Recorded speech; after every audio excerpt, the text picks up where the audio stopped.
Exultet iam angelica turba celorum, exultent divina mysteria, et pro tanti regis victoria, duba insonet salutaris.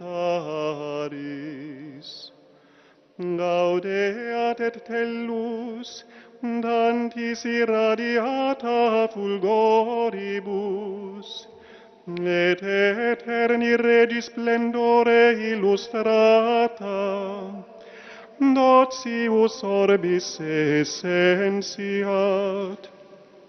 namis isse caliginem.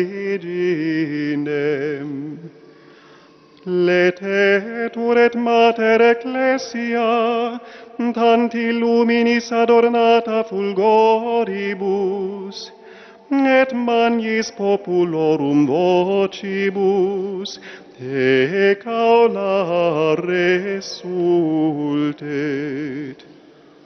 Qua proptera stantes vos, fratres carissimi, ad tam mira